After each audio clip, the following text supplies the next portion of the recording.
प्यारे छात्रों, सभी को नमस्कार। हम आशा करते हैं आप सभी अच्छे होंगे। हमारे bright future channel bye Jagat Singh में आप सभी का स्वागत है। आज हम बात करेंगे कक्षा 11 की जो राजनीति विज्ञान की प्रथम बुक है, उसका लेसन है स्थानीय शासन या लोकल गवर्नमेंट। आज हम लोकल गवर्नमेंट का गठन कैसे होता है, ये किस प्रकार से कार्य करती है, अपने आय के साधन कहाँ से जुटाती है, किस प्रकार से गरीबों को इसमें आरक्षण की व्यवस्था है, राज्य के चुनाव आयुक्त, वित्त आयोग और पंचायती राज किस प्रकार की व्यवस्था है, इन सब बातों के बारे में आज हम अध्ययन करेंगे और कोशिश करेंगे इस लेसन को इसी वीडियो में समाप्त करने की। चलिए छात्रों, आते हैं तो हमारा लेसन हो जाएगा स्थानीय शासन। स्थानीय शासन या लोकल गवर्नमेंट, आज हमें इस पर ही फोकस करना है। अब स्थानीय शासन का अर्थ, स्थानीय शासन का अर्थ क्या है, सबसे पहले हमें ये जानना है, या स्थानीय शासन किसे कहते हैं। देखिए, स्थानीय शासन छात्रों एक ऐसी व्यवस्था है जिसमें एक स्थान के लोगों के पास उसी स्थान के जहां वो रहते हैं उसी स्थान के बारे में या उसी स्थान से संबंधित सार्वजनिक विषय है ना, जो सभी से संबंधित हैं, सार्वजनिक विषय से संबंधित है ना, अपने खर्चे और कार्य करने के लिए जो धन इकट्ठा करने का साधन है वो कहाँ से आते हैं, है ना। धन इकट्ठा करने के लिए साधन उपलब्ध होते हैं और काम किस प्रकार से करते हैं, वो सब स्थानीय शासन के अंतर्गत आते हैं। अर्थात स्थानीय शासन है जैसे हम जिस स्थान पर रहते हैं उस स्थान के लोगों के पास उसी स्थान को है ना अच्छा करने के लिए, है ना, उस स्थान को विकसित करने के लिए, है ना, काम करने की आज़ादी, वह खर्चे के लिए धन इकट्ठा करने की आज़ादी या संवैधानिक शासन, संविधान के द्वारा है ना जो शक्तियां हैं वो उस स्थान के लोकल व्यक्तियों को, वहाँ के स्थानीय व्यक्तियों के द्वारा ही उनको प्रदत्त की जाएं या उनको दी जाएं, तो ये सब स्थानीय शासन कहलाता है। नेक्स्ट पॉइंट बनता है हमारा स्थानीय शासन या स्थानीय सरकार की आवश्यकता क्यों होती है ना।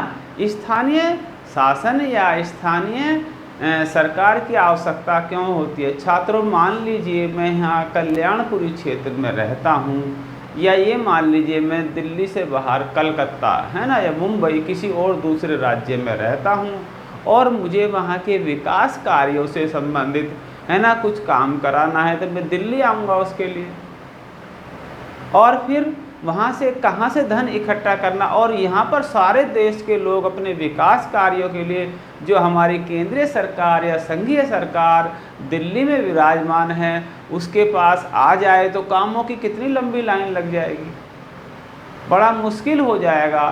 तो इन सब बातों से बचने के लिए हमें स्थानीय शासन की आवश्यकता होती है। स्थानीय स्तर के मामलों को देखभाल करने के लिए भी हमें स्थानीय शासन की आवश्यकता होती है। और स्थानीय है ना स्थानीय शासन या स्थानीय स्तर के मामलों की देखभाल करने के लिए 1993 में है ना स्थानीय शासन को संवैधानिक दर्जा मिला। 1993 में, जो 1992 में हमारे 2 संशोधन हुए थे है ना, उन संशोधनों के द्वारा ही स्थानीय शासन को संवैधानिक दर्जा मिला। उनके बारे में अभी हम बात करते हैं। और संपूर्ण भारत में बड़े पैमाने पर बदलाव हुए। 1993 में जो संवैधानिक दर्जा मिला उसके बाद संपूर्ण पूरे भारत में बहुत सारे संवैधानिक बदलाव हुए। और ये किस प्रकार का शासन हमने बनाया है, इसको हमने बनाया है त्रिस्तरीय शासन। जैसे गाँव का है, गांव का अभी त्रिस्तरीय शासन में अभी हम यहाँ पर बात करेंगे, तब तक है ना विस्तार से। तो हमने इसको त्रिस्तरीय शासन बनाया है। गांव में ब्लॉक है, जिला स्तर के है ना स्थानीय शासन बनाए। स्थानीय ज्ञान और स्थानीय हित हैं को और लोकतांत्रिक फैसलों के लिए है ना, स्थानीय ज्ञान का और स्थानीय लोगों के लिए उपयोग हो जाए या स्थानीय हित के लिए उपयोग हो जाए और लोकतांत्रिक तरीके से हो जाए तो ये बहुत अच्छा रहेगा। स्थानीय शासन लोगों के नज़दीक की, है ना, जो नज़दीक की समस्याएं हैं उनका शीघ्र निदान करने के लिए भी है। जो स्थानीय लोगों की या किसी गांव के लोगों की समस्याएं हैं, अगर उस गांव के लोग ही उन समस्याओं का निदान कर लें, उनका हल कर लें तो कितना अच्छा रहेगा। इससे समय की बर्बादी कम होगी, क्योंकि हम दूसरे जगह जाएंगे, अपनी समस्याओं को सुनाएंगे, फिर वहाँ से अधिकारी लोग आएंगे, तब तक तो हमारी समस्या हल हो जाएगी। और फिर वो जो आने जाने का खर्चा है, बाहर के कर्मचारी आएंगे तो उनका खर्चा भी कम हो जाएगा, क्योंकि हमारे जो स्थानीय सदस्य होते हैं वो अवैतनिक होते हैं, बिना खर्चे पर काम करते हैं, गांव के विकास में उनका लगन होती है ना, तो वो अपना मन तन, है ना, तन मन धन से गांव की सेवा करना चाहते हैं। इस प्रकार से खर्चे कम हो जाते हैं और इससे क्या हो जाएगी, जनता की भागीदारी भी सुनिश्चित हो जाएगी। और इसमें क्या होगा, जनता के जो प्रतिनिधि हैं उनकी जो है जवाबदेही उद्देश्य से पूर्ण होगी, है ना, उद्देश्य उन्होंने पूर्ण किया है या नहीं किया है, ये उनकी जवाबदेही भी हो जाएगी और जवाबदेही सुनिश्चित भी हो जाएगी। और आम नागरिकों को उनके जीवन से जुड़े हुए मसले जो हैं, ज़रूरतों हैं, उनके विकास के बारे में, है ना, उनके विकास के बारे में फैसला लेने में वो शामिल रहेंगे तो उनका योगदान हो जाएगा। और प्यारे छात्रों, स्थानीय शासन को मजबूत करेंगे हमें, तो इससे ही हमारे भारत का लोकतंत्र मजबूत होगा। तो भारतवर्ष में लोकतंत्र की मजबूती के लिए स्थानीय शासन बहुत ही आवश्यक है। और स्थानीय शासन किसके हाथों में होना चाहिए, स्थानीय प्रतिनिधियों के हाथों में। तो जब स्थानीय प्रतिनिधियों के हाथों में स्थानीय शासन होगा तो हम किसी भी समय अपनी समस्याएं लेकर उनके पास चले जाएंगे, क्योंकि स्थानीय प्रतिनिधि हमारी गली मोहल्ले और पड़ोस के ही व्यक्ति होंगे, तो इनके पास हम अपनी समस्याएं लेकर आसानी से जा सकते हैं। जब हम इनके पास आसानी से चले जाएंगे तो काम बड़े आसानी से हल हो जाएगा। लोगों में एक दूसरे, इनके पास यदि स्थानीय प्रतिनिधि होंगे, इनके पास हमें अपने कामों के लिए जाने के लिए हिचक भी नहीं होगी, अर्थात किसी प्रकार की घबराहट भी नहीं होगी और हम बेफिक्र होकर इन लोगों के पास जा सकते हैं। तो ये स्थानीय शासन की आवश्यकता भी इसलिए है, समस्याओं का निपटारा शीघ्र हो जाए, कम खर्चे में हो जाए और आसानी से हो जाए, और हम लोगों को अपनी समस्या बताने जाने के लिए ज़्यादा धन का खर्च भी ना हो, समय का खर्च ना हो, समय की बर्बादी से बचा जा सके, है ना। और गांधी जी के विचार को जाने तो गांधी जी ने कहा था कि सबसे निचले स्तर से ही विकास की शुरुआत होनी चाहिए, और सबसे निचला स्तर है स्थानीय शासन। शासन का सबसे जो निचला स्तर है वो स्थानीय शासन ही है। अब भारत में बात करते हैं, भारत में स्थानीय शासन। भारत में स्थानीय शासन कैसे कैसे आया, कब क्या हुआ, थोड़ा सा उस पर भी प्रकाश डालते हैं। प्राचीन भारत में खुद शासन चलाने वाले, है ना, स्वयं शासन चलाने वाले ग्रामीण समुदाय, है ना, या ग्राम सभा के रूप में उभरे, है ना। आधुनिक समय में स्थानीय शासन की शुरुआत कब हुई, वैसे पहले से ही हमारे ग्रामों में ग्राम समुदाय का चलन रहा है, परंतु आधुनिक समय में जो स्थानीय शासन की शुरुआत है वो 1882 से मानी जाती है, क्योंकि 1882 में भारत के वायसराय लॉर्ड रिपन के समय में ये अस्तित्व में आया। उस समय इसे स्थानीय शासन को मुकामी बोर्ड के नाम से जाना जाता था। उस समय स्थानीय शासन को मुकामी बोर्ड कहा जाता था, मतलब उसका स्थानीय शासन ही है। और इसके लिए एक एक्ट बना प्यारे छात्रों, गवर्नमेंट ऑफ इंडिया एक्ट 1919। 1919 में हमारे, है ना, अंग्रेज सरकार जो हमारे यहाँ पर थी, उन्होंने एक एक्ट बनाया ग्रामीण शासन के लिए, जिसका नाम था गवर्नमेंट ऑफ इंडिया एक्ट 1919। इसके बनने से अनेकों प्रांतों में ग्राम पंचायतें बनी। और इसमें क्या हुआ, सन 1935 में 1935 में गवर्नमेंट ऑफ इंडिया एक्ट के बाद, एक्ट बनने के बाद ये भी जारी रहा। क्यों, एक एक्ट हमने 1935 में बनाया जिसे अधिनियम 1935 भी कहते हैं, इसके बाद भी जो हमारा स्थानीय शासन था वो जारी रहा, अर्थात अनेक प्रांतों में ग्राम पंचायत बने रहे। और स्वतंत्रता संग्राम के समय हमारे राष्ट्रपिता महात्मा गांधी जी, है ना, राष्ट्रपिता महात्मा गांधी जी सत्ता के आर्थिक विकेंद्रीकरण के पक्ष में थे, है ना। वो सत्ता के आर्थिक व राजनीतिक विकेंद्रीकरण पर जोर देते थे। महात्मा गांधी जी चाहते थे कि सत्ता का आर्थिक व राजनीतिक विकेंद्रीकरण हो, और सत्ता का विकेंद्रीकरण ग्राम पंचायतों के मजबूत होने से ही संभव है। गांधी जी का सपना था कि ग्राम पंचायतें मजबूत होंगी तो सत्ता का विकेंद्रीकरण संभव हो सकेगा और हमें आज़ादी का पूर्ण लाभ मिलेगा। आज़ादी की शुरुआत में सबसे नीचे होने पर, है ना, सबसे नीचे कौन होती हैं, हमारी स्थानीय शासन। तो ग्राम या गांव हमारे कैसे हो जाएंगे, गणराज्य हो जाएंगे, है ना। गांव का स्तर जो गणराज्य की तरफ होगा, और संविधान के जो नीति निर्देशक सिद्धांत हैं उनमें भी कहा गया है कि देश की सरकार अपनी नीति में स्थानीय शासन के विषयों में, है ना, दिशा निर्देश, है ना, या नीति निर्देशक तत्व मानकर चले, नीति निर्देशक तत्वों को मानकर चले या उनकी अनदेखी ना करे।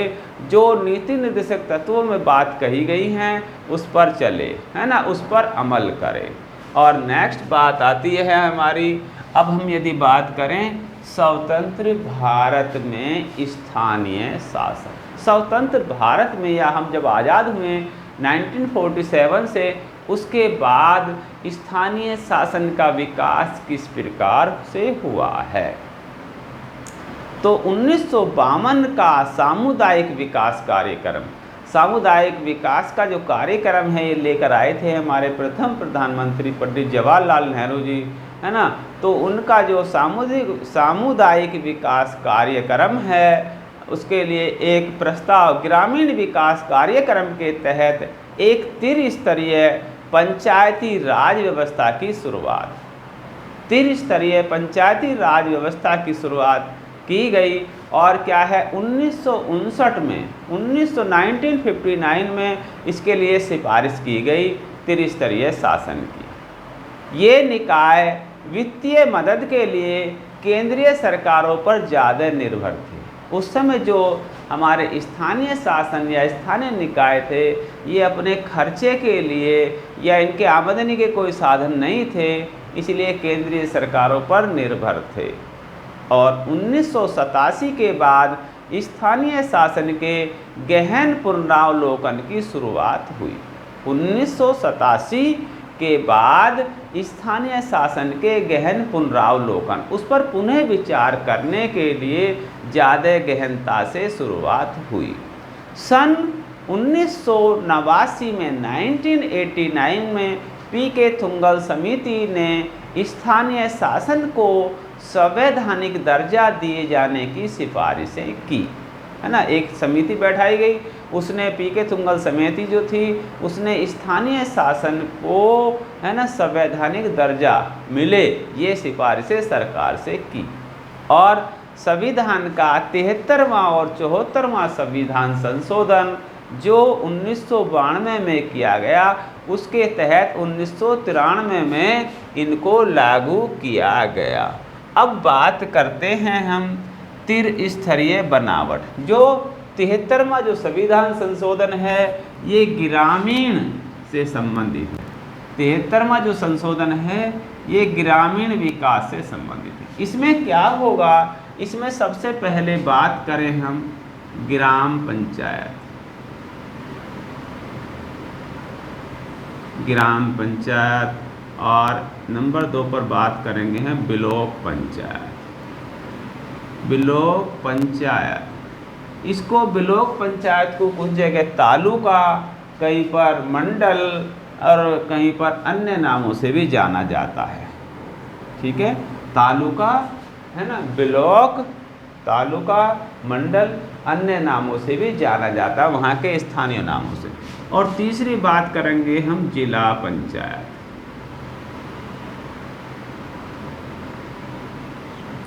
इनका गठन कैसे होता है, ठीक है, ये सारी बातें आज कर लेते हैं।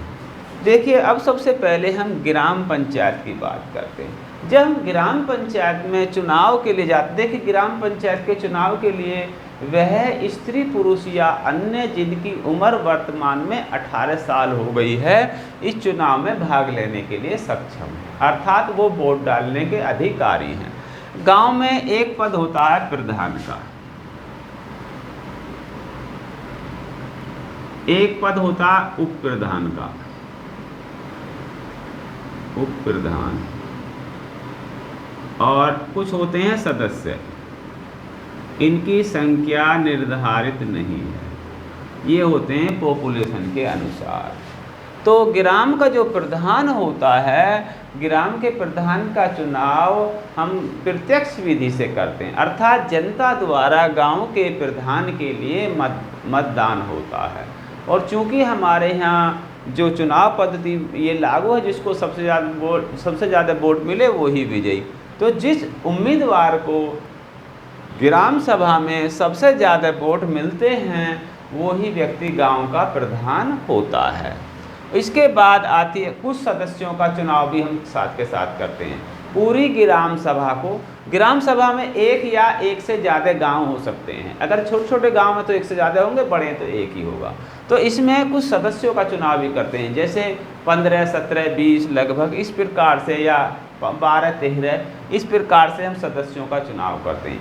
ये सदस्य पूरी ग्राम सभा को, जैसे हमारे यहाँ मान लिया 15 मेंबर हैं, 15 सदस्यों के लिए चुनाव होना है, तो पूरी ग्राम सभा को 15 क्षेत्रों में बांट लिया जाएगा। प्रत्येक क्षेत्र से एक एक सदस्य का चुनाव होगा, और वो एक एक सदस्य जब चुनाव जीत कर आ जाएंगे तो संख्या कितनी हो जाएगी, 15।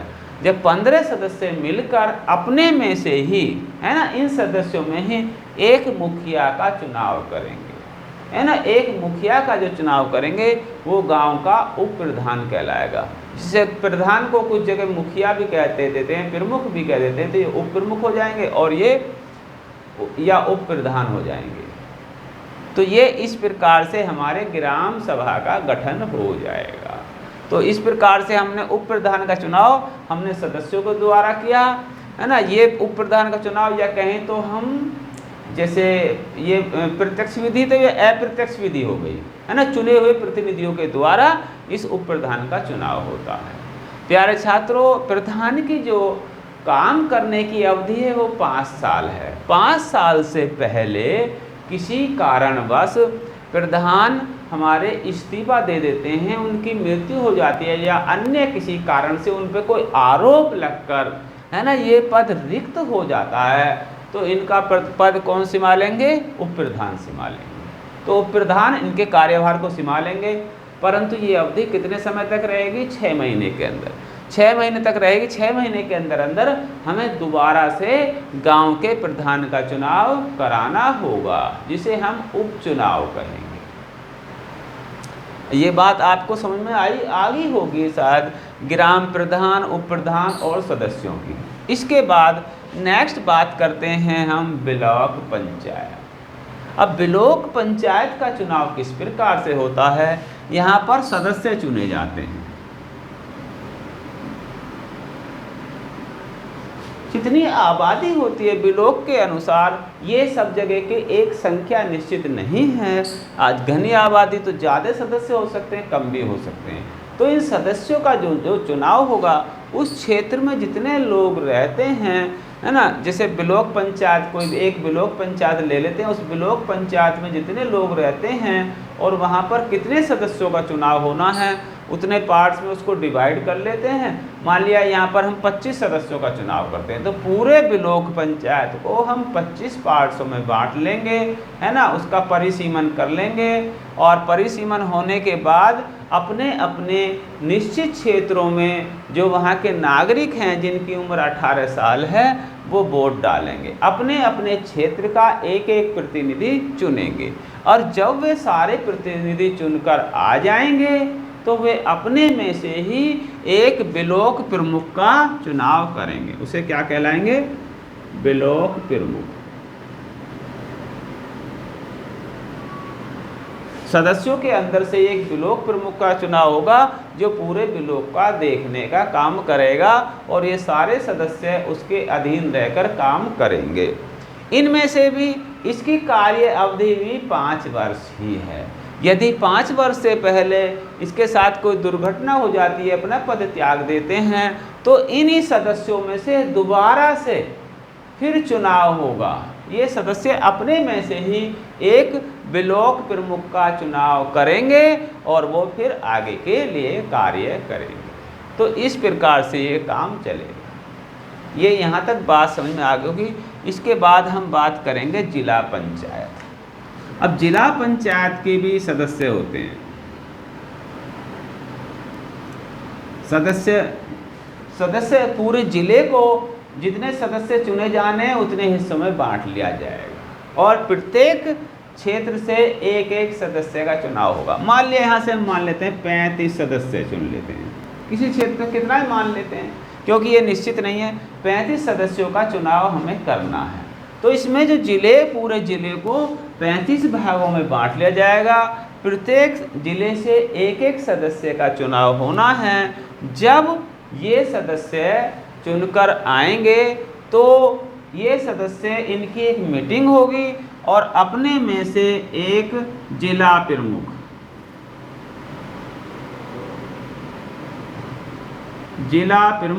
या जिला चेयरमैन का चुनाव करेंगे। जिला चेयरमैन या जिला प्रमुख का चुनाव करेंगे।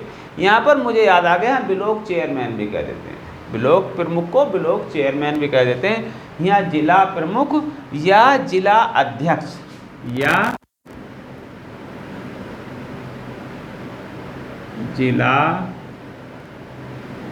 अध्यक्ष, ये जिला अध्यक्ष का चुनाव भी करेंगे और फिर ये सारे मेंबर उसके अधीन रहकर कार्य करेंगे। उस प्रकार से इनकी भी एक समितियां होंगी, समितियों के अनुसार कार्य करेंगे। और यदि इस जिला पंचायत के जो जिला प्रमुख हैं या सदस्य हैं, इनका कार्यकाल भी पूरे 5 वर्ष का होता है।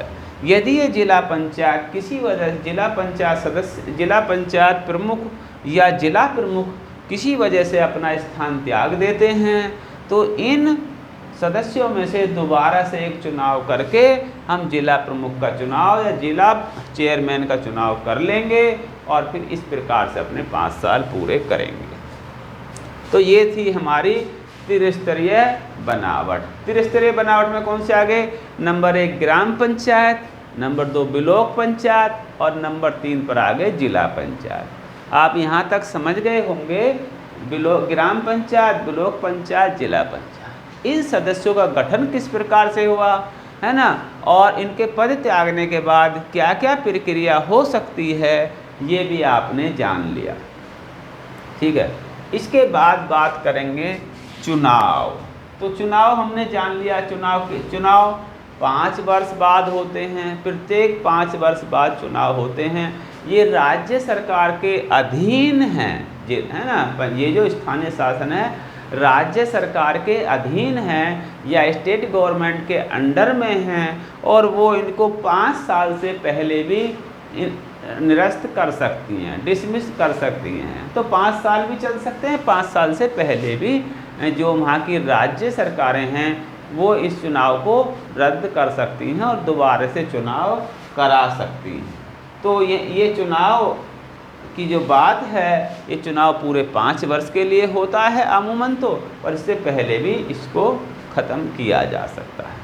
प्यारे छात्रों, इन चुनावों में जो हमारे स्थानीय चुनाव हैं, इनमें आरक्षण की भी विशेष व्यवस्था है। जैसे प्रत्येक समाज की महिलाओं को 1/3 33% महिलाओं के लिए सीटें आरक्षित की गई। अब बात चल रही है 50% सीटें आरक्षित करने की, तो महिलाओं को 33% या 1/3 सीटें आरक्षित की गई हैं। और इसमें क्या है, अनुसूचित जाति और अनुसूचित जनजाति के लोगों के लिए भी, क्योंकि वो गरीब होते हैं, इन स्थानीय शासनों में दबंग लोग अपना दबदबा ना बनाए रखें और इन लोगों का प्रतिनिधित्व बिल्कुल ना हो, तो इन लोगों का प्रतिनिधित्व लाने के लिए सरकार ने उनकी आबादी के अनुसार अनुसूचित जाति और अनुसूचित जनजाति और अब तो पिछड़ी जाति के लोगों के लिए भी उनकी आबादी के हिसाब से आरक्षण की व्यवस्था की गई है, ताकि सत्ता में उनकी भागीदारी भी सुनिश्चित हो सके। और क्या है, यहाँ पर हम बात करेंगे विषयों का स्थानांतरण।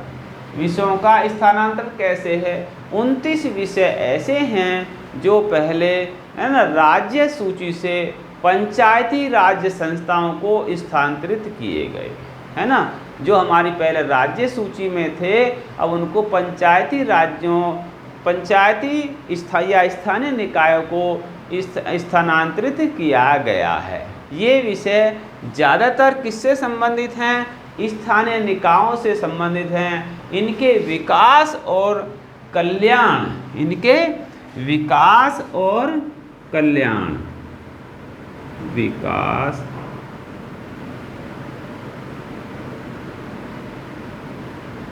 विकास और कल्याण से संबंधित जो विषय हैं उनको अब राज्य सरकारों से लेकर के स्थानीय सरकारों को या स्थानीय निकायों को स्थानांतरित कर दिया गया है। अब नेक्स्ट बात करेंगे हम राज्यों का चुनाव आयुक्त, है ना। राज्यों का चुनाव आयुक्त, प्रदेशों के लिए राज्य चुनाव आयुक्त नियुक्त करना बहुत जरूरी है ना। सभी प्रदेशों के लिए अपने अपने राज्य का एक एक चुनाव आयुक्त, है ना, नियुक्त करना बहुत जरूरी है। प्रदेश सरकार के, है ना, प्रदेश सरकारों को या प्रदेश की सरकारों के लिए हर 5 साल में प्रादेशिक इसमें प्रदेश सरकारों को अपने ये जो है चुनाव आयुक्त नियुक्त करना है। और चुनाव आयुक्त किसके अधीन कार्य करता है? राज्यों के अधीन काम करता है। परंतु भारत के चुनाव आयुक्त की तरह ही इसको भी क्या है, स्वायत्तता दी गई है, इसको भी आज़ादी प्रदान की गई है। यद्यपि नियुक्त इसको राज्य सरकार ही करती हैं और उनके अधिकारी उनके अधीन ही काम करते हैं, परंतु इनको स्वायत्तता प्रदान की गई है, अपनी स्वेच्छा से कार्य कर सकते हैं। और नेक्स्ट बात करें राज्य वित्त आयोग। वित्त माने धन, खजाना, पैसा। भाई ये सब निकाय चलाने के लिए खर्चा भी तो चाहिए, खर्चा कहाँ से आएगा? ये मुख्य बात तो है सरकार के लिए खर्चा चलाने की। तो प्रदेशों की सरकार के लिए हर 5 साल में एक प्रादेशिक वित्त आयोग का गठन करना बहुत जरूरी है। प्रत्येक राज्यों की सरकारों को हर 5 साल में अपने राज्यों के लिए प्रादेशिक वित्त आयोग गठित करना अनिवार्य है। यह आयोग क्या करेगा? यह स्थानीय शासन के आर्थिक स्थिति का जायजा लेगा, है ना, आर्थिक स्थिति का अवलोकन करेगा, है ना, और इसका जायजा लेगा ग्रामीण क्षेत्र में, है ना, क्या कमियां हैं, उनके लिए क्या योजनाएं हैं, और शासन के बीच, है ना, राजस्व, इसमें क्या है, ग्रामीण और शहरी 2 निकाय आते हैं स्थानीय शासन में। हमने 73वें और 74वें संशोधन की जो बात करी है, 73वां जो संविधान संशोधन है वो ग्रामीण विकास से संबंधित है और 74वां जो संशोधन है वो शहरी विकास से संबंधित है। तो इसमें शहरी और ग्रामीण जो स्थानीय शासन है इनके बीच जो बंटवारा ठीक से हुआ है या नहीं हुआ है, इसके पुनरावलोकन का कार्य कौन करेगा छात्रों? वित्त आयोग करेगा, है ना, कि धन का बंटवारा इनके बारे में ठीक से हुआ भी है या नहीं हुआ है। और अब ये सारी जो बातें थी, हम जो ग्रामीण स्तर के शासन की बात कर रहे थे, ये 73वें संविधान संशोधन के द्वारा हुई। ये संशोधन कब हुआ छात्रों? 1992 में। लागू कब से हुआ? 1993 में। तो ये 73वें संविधान संशोधन के बाद आते हैं 74वां संविधान संशोधन। 74वां जो संविधान संशोधन है ये किससे संबंधित है? 74वां जो संविधान संशोधन है ये शहरी स्थानीय शासन से संबंधित है। ये शहरी स्थानीय शासन से संबंधित है। और इसमें क्या आते हैं? जैसे शहरी इलाका आता है। अब प्यारे छात्रों, शहरी इलाका हम किसे कहेंगे? ये अवलोकन कैसे करें कि ये शहरी इलाका है या ये ग्रामीण इलाका है? तो इसका अवलोकन करने के लिए ऐसे इलाके में कम से कम जनसंख्या 50,000 हो, एक तो ये बात। और जो काम करने वाले कामकाजी पुरुष हैं उसमें 75% या उससे अधिक लोग ऐसे हों जो खेती बाड़ी का काम ना करके कोई अन्य काम कर रहे हों, है ना। 75% या उससे अधिक लोग ऐसे हों जो खेती बाड़ी के काम में इन्वॉल्व नहीं हैं, वो अन्य काम कर रहे हों। जैसे औद्योगिक, है ना, फैक्ट्रियों में काम कर रहे हों, उद्योगों में काम कर रहे हों, बिजनेस में काम कर रहे हों, अन्य तरह के काम कर रहे हों, अर्थात, है ना, अर्थात वहाँ की खेती बाड़ी में काम करने वाली जो जनसंख्या है वो 25% या उससे कम ही हो। और दूसरी शर्त ये आती है, यहाँ का जो जनसंख्या घनत्व है वो 400 व्यक्ति प्रति वर्ग किलोमीटर से अधिक हो, अर्थात 1 वर्ग किलोमीटर में 400 व्यक्ति या उससे अधिक लोग रह रहे हों। और जो 74वां जो संविधान संशोधन है ये 73वें संविधान संशोधन का ही दोहराव है, अर्थात वो ही नियम है। बस अंतर इतना है कि वो ग्रामीण क्षेत्र के लिए है और ये शहरी क्षेत्र के लिए। चुनाव का तरीका भी वही है ना। चुनाव का तरीका जैसे हम बता देते हैं,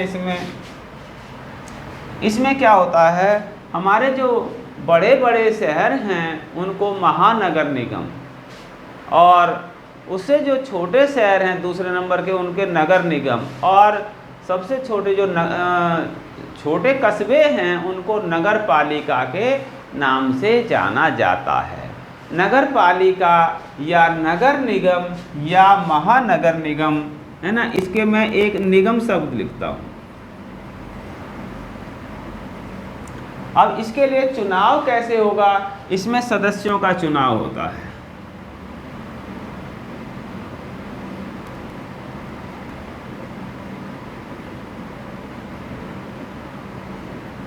जैसे हमारे यहाँ, हम दिल्ली में रहते हैं छात्रों, दिल्ली में जो चुनाव होता है हमारे यहाँ एमसीडी के चुनाव कहते हैं, है ना, म्यूनिसिपल कॉरपोरेशन ऑफ दिल्ली कहिए, या है ना, या इसमें क्या करते हैं, हम सदस्यों का चुनाव करते हैं। सदस्यों को यहाँ पर निगम पार्षद के नाम से जाना जाता है।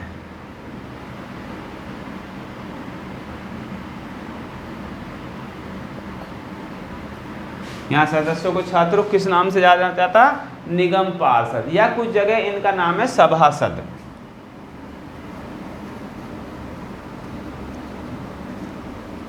अलग अलग स्टेट की अलग अलग भाषा है ना। निगम पार्षद या सभासद के नाम से जाना जाता है। मान लिया हमारी दिल्ली को जैसे पूरे 270 क्षेत्रों में बांट लिया जाए तो पूरी दिल्ली से हम 270 निगम पार्षदों का चुनाव करेंगे। अपने अपने क्षेत्र से एक एक निगम पार्षद का चुनाव करेंगे जैसे यहाँ करते थे। और ये निगम पार्षद जब चुनकर आ जाएंगे फिर इकट्ठे होंगे, अपने में से ही क्या करेंगे, एक महापौर,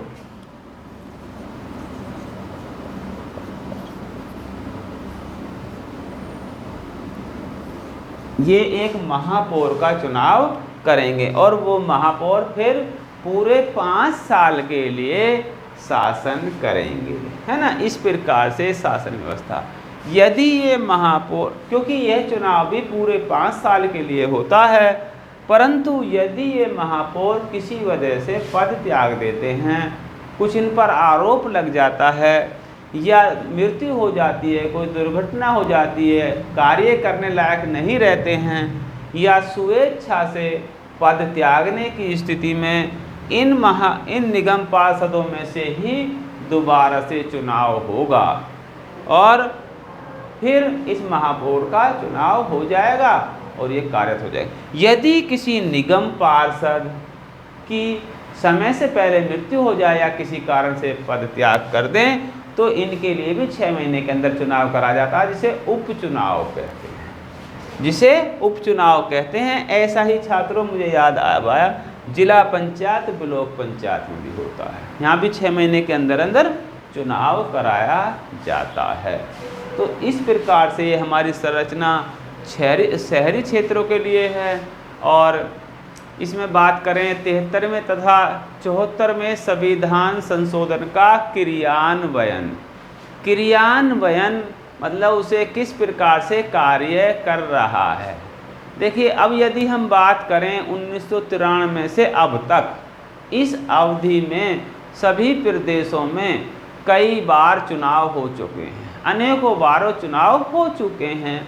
और क्या है, स्थानीय निकायों के कारण, अब स्थानीय निकायों को जो सत्ता मिली है इसके कारण क्या है, अब निर्वाचित जनप्रतिनिधियों की संख्या बढ़ रही है, निरंतर बढ़ती जा रही है। और इससे क्या लाभ हुआ है, एक तो जनप्रतिनिधियों की संख्या में वृद्धि हुई है, दूसरी बात यह है महिलाओं की शक्ति और आत्मविश्वास में ज़बरदस्त वृद्धि हुई है।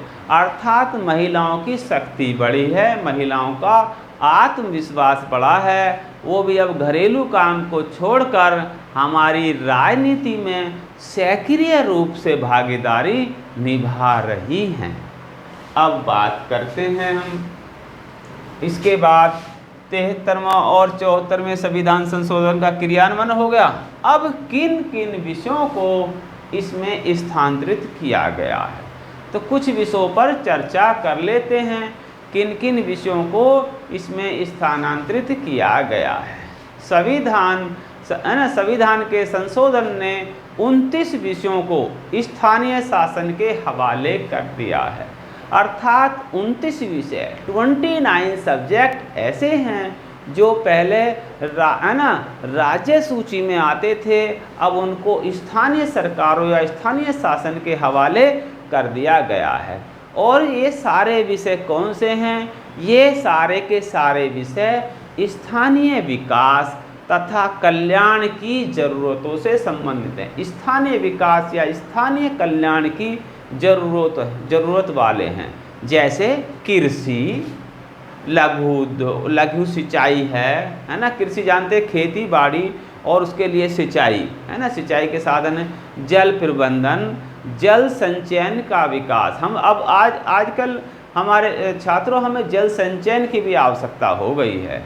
और क्या है, लघु उद्योग हैं, ग्रामीण आवास है, जिसमें ग्रामीण क्षेत्र में जो बेघर लोग होते हैं या जिनके कच्चे मकान होते हैं उनको पक्के घर बनाना या बेघर व्यक्तियों को घरों की व्यवस्था करना। और क्या है, पेयजल, ग्रामीण क्षेत्रों में भी शुद्ध पेयजल की व्यवस्था करना, ये भी इसी का विषय है। और ग्रामीण क्षेत्रों में सड़कें बनवाना, पुलिया बनवाना, और क्या है, ग्रामीण क्षेत्रों में विद्युतीकरण, बिजली आपूर्ति है ना, इलेक्ट्रिसिटी की आपूर्ति उपलब्ध कराना, गरीबी उन्मूलन के कार्यक्रम चलाना। और क्या है, ग्रामीण शिक्षा है ना, जैसे शिक्षा में क्या है, प्राथमिक शिक्षा, माध्यमिक स्तर की शिक्षा और तकनीकी प्रशिक्षण और व्यावसायिक शिक्षा, ये सब भी स्थानीय शासन के ही अंग हैं। और वयस्कों के लिए क्या है, अनौपचारिक शिक्षा, जो व्यक्ति अपनी पढ़ाई की उम्र में शिक्षा प्राप्त नहीं कर पाए है ना, तो उनके लिए संध्याकालीन या रात्रिकालीन अनौपचारिक शिक्षा केंद्र खोलकर उन्हें शिक्षित करने की व्यवस्था है। पुस्तकालय और वाचनालय, पुस्तकालय में बहुत सी किताबें होती हैं, बच्चे वहाँ से किताब लेते हैं, पढ़ते हैं। वाचनालय में क्या होता है, किताबें नहीं होती है, वो हम अपने घर से ले जाते हैं, वहाँ बैठ कर पढ़ते हैं। वहाँ पढ़ने लायक माहौल उपलब्ध कराया जाता है। तो छात्रों क्या हो जाएगी, औपचारिक शिक्षा, पुस्तकालय की व्यवस्था, वाचनालय की व्यवस्था और सांस्कृतिक गतिविधियों का विकास। सांस्कृतिक गतिविधियाँ कराना है, बाजार और मेले का आयोजन करना है ना, मेले का आयोजन कराना या मेले लगवाना है।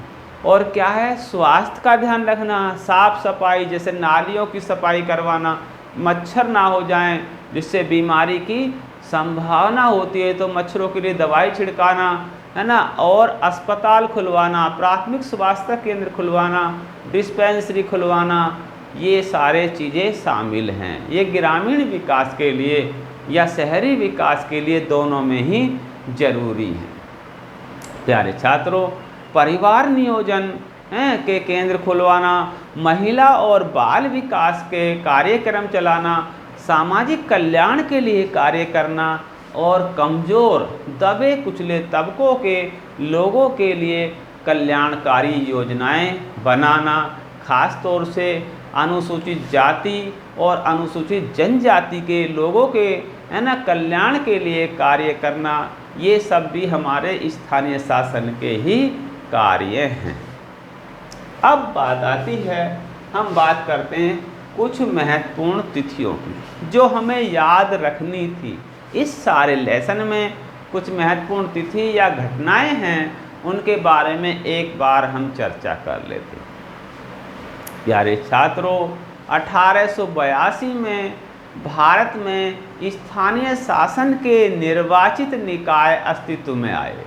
1882 में भारत में स्थानीय शासन के निर्वाचित निकाय अस्तित्व में आए। उस समय भारत के वायसराय थे लॉर्ड रिपन, अर्थात लॉर्ड रिपन के सहयोग से ही भारत में स्थानीय शासन के निर्वाचित निकाय अस्तित्व में आए। अब बात करें 1919 में, 1919 में गवर्नमेंट ऑफ इंडिया बनने पर, गवर्नमेंट ऑफ इंडिया एक्ट बनने पर भारत में अनेक प्रांतों में ग्राम पंचायत बनी या ग्राम पंचायतों की स्थापना हुई।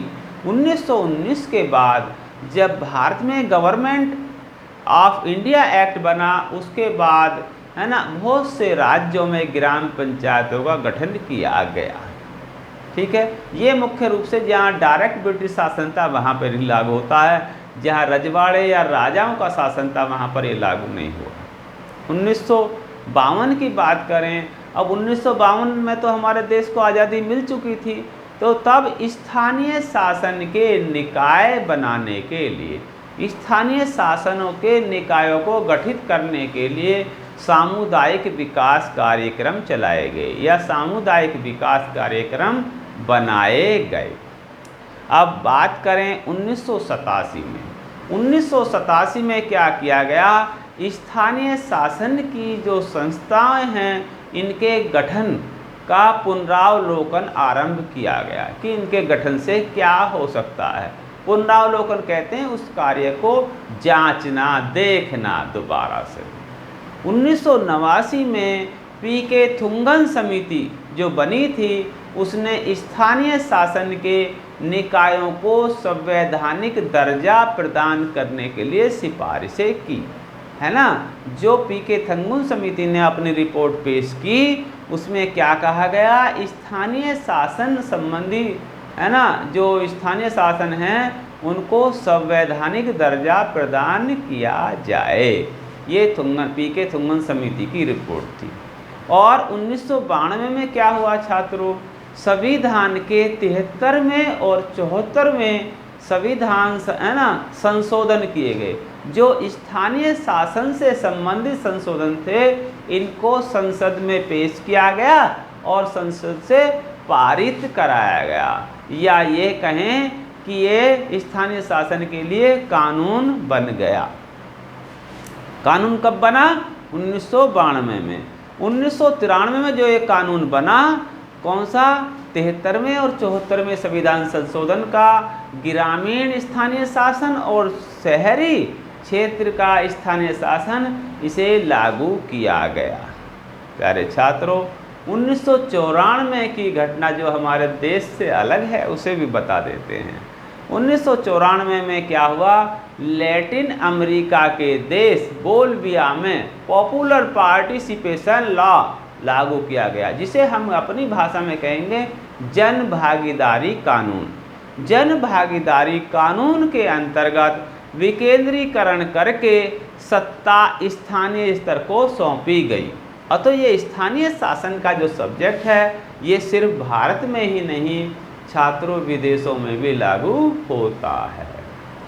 और क्या हुआ, 1957 में बलवंत राय मेहता कमेटी का गठन सामुदायिक विकास कार्यक्रमों की जांच करने के लिए किया गया। अर्थात ये सामुदायिक विकास कार्यक्रम या हमारी जो स्थानीय शासन से संबंधित इनको जांच करने के लिए किया गया। और छात्रों, समवर्ती सूची पर कानून बनाने का अधिकार किसको है, ये भी क्वेश्चन आ जाता है। तो समवर्तीय सूची पर देखिए, केंद्र सूची पर केंद्र कानून बनाती है, राज्य सूची पर राज्य कानून बनाती है। और समवर्ती सूची पर भूल मत जाना, राज्य और केंद्र दोनों ही सरकारें कानून बनाने का काम करती हैं। तो समवर्ती सूची पर राज्य भी कानून बना सकते हैं, केंद्र भी कानून बना सकते हैं, अर्थात दोनों ही कानून बनाने का कार्य करते हैं। और एक क्वेश्चन ये है, 1960 में है ना, निर्वाचन द्वारा बने स्थानीय निकाय की प्रणाली द्वारा 2 राज्यों में चुनाव हुए थे। उन 2 राज्यों के नाम हैं गुजरात और महाराष्ट्र। गुजरात और महाराष्ट्र में यह प्रणाली 1960 में अपनाई गई, जहां निर्वाचन द्वारा स्थानीय निकायों का गठन किया गया। एक क्वेश्चन ये है, नगर निगम में सर्वोच्च अधिकारी, नगर निगम में सर्वोच्च अधिकारी कौन है? नगर निगम में सर्वोच्च अधिकारी होता है महापौर। जैसे गांव का सर्वोच्च अधिकारी प्रधान, ब्लॉक का सर्वोच्च अधिकारी ब्लॉक प्रमुख, जिले का सर्वोच्च अधिकारी जिला प्रमुख, ऐसे ही शहरी क्षेत्र में नगर निगम का जो मुख्य या बड़ा अधिकारी है वो है महापौर। अब प्यारे छात्रों, इतनी सारी खूबियों के साथ साथ इस पंचायती राज व्यवस्था में कुछ कमियां भी तो होंगी। कमियों के ऊपर एक वेरी इंपॉर्टेंट क्वेश्चन है, उस पर बात करते हैं कि पंचायती राज की कार्य प्रणाली की कमियां बताइए। क्या क्या कमियां हैं? 2 कमियों के ऊपर 2-3 नंबर का क्वेश्चन आ सकता है, तो 2-3 कमियां हमें बतानी। पंचायती राज व्यवस्था में निचले स्तर तक पंचायती राज व्यवस्था भारत में निचले स्तर तक लोकतंत्र लाने का साधन है। ये बहुत अच्छी बात है ना। पंचायती राज व्यवस्था में भारत में निचले स्तर तक लोकतंत्र लाने का जो साधन है वो पंचायती राज। परंतु इस व्यवस्था में इस व्यवस्था की कुछ अपनी कमजोरियां भी हैं, जैसे जो निम्नलिखित हैं या निम्न प्रकार से कमजोरियां हैं। कैसे? ग्रामों में लोकतंत्रीय वातावरण का अभाव है। गांव में लोकतंत्रीय वातावरण नहीं है। जो हमारे ग्रामवासी लोग हैं वो जातिवादी मानसिकता से भरे हुए हैं, है ना, जातिवादी भेदभाव से ऊपर नहीं उठ पाए हैं। अभी तक उनके अंदर वही भावना है, क्योंकि वो अधिकतर रूरल और अशिक्षित हैं। गांव में अधिकांश लोग अभी भी पढ़े लिखे नहीं हैं, शिक्षित नहीं हैं, तो उनमें अनेक प्रकार के राजनीतिक दायित्वों को निभाने की क्षमता नहीं है, या उनसे ज़्यादा राजनीतिक दायित्व निभाने की आशा नहीं की जा सकती। ग्रामवासी अशिक्षित होने के कारण ग्रामीण राजनीति काफ़ी दूषित हो गई है, या काफ़ी दूषित होने की स्थिति में आ गई है, या गांव की राजनीति ये कहें काफ़ी खराब हो चुकी है। और पंचायती राज व्यवस्था ने ग्रामीण राजनीति को दूषित कर दिया है। अर्थात वहाँ पर दबंगों की चलती है ना, दादागिरी दिखाते हैं, और गरीब या दबे कुचले लोगों की सुनने वाला कोई नहीं होता है। तो इस प्रकार की पंचायत व्यवस्था ने या स्थानीय व्यवस्था ने इस व्यवस्था को दूषित कर दिया है। तो आज की इस वीडियो में छात्रों इतना ही था, तो ये लेसन है समाप्त करते हैं। इसमें भिन्न प्रकार से क्वेश्चन बन सकते हैं, तरह तरह के क्वेश्चनों पर चर्चा करेंगे। यदि आपको इस लेसन से संबंधित या अन्य किसी लेसन से संबंधित कोई भी समस्या हो तो हमारे चैनल पर कमेंट बॉक्स में आप बता दें, आपकी समस्या का समाधान हो जाएगा। Thank you.